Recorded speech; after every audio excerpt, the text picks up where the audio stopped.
BD news 21-এ আপনাদেরকে স্বাগতম। দেশ বিদেশের সর্বশেষ সংবাদ নিয়ে সঙ্গে আছি আমি মঞ্জুমা লিপি। ভারতে ঘনিয়ে আসছে লোকসভা নির্বাচন। এই নির্বাচনে নিজেদের অবস্থান পাকাপোক্ত করতে নানাবিধ কর্মসূচি হাতে নিয়েছে ক্ষমতাসীন দল ভারতীয় জনতা পার্টি বিজেপি। এবার তারা খিচুড়ি রান্না করে বিশ্ব রেকর্ড করার পরিকল্পনা করছে।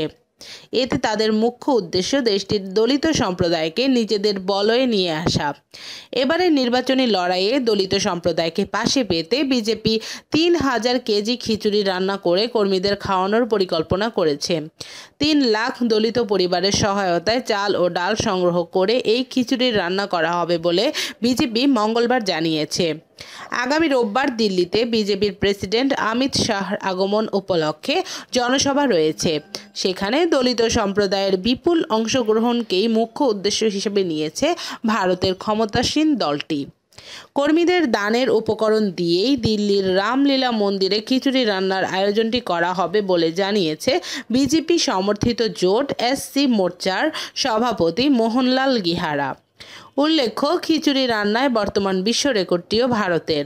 2017 সালে দিল্লিতে ওয়ার্ল্ড ফুড ইন্ডিয়া ফেস্টিভ্যাল নামের একটি আয়োজনে দেশটির প্রসিদ্ধ শেফ সঞ্জীব কাপুর ও খাদ্য প্রক্রিয়াজাতকরণ মন্ত্রণালয় যৌথভাবে প্রায় 918.8 কেজি খিচুড়ি রান্না করে রেকর্ডটি গড়েছিলেন। Desk report, BD news 21। সর্বশেষ সংবাদ সবার আগে জানতে আমাদের চ্যানেলটি সাবস্ক্রাইব করুন এবং প্রতিনিয়ত আপডেট পেতে পাশে থাকা বেল আইকনটি প্রেস করুন। ধন্যবাদ।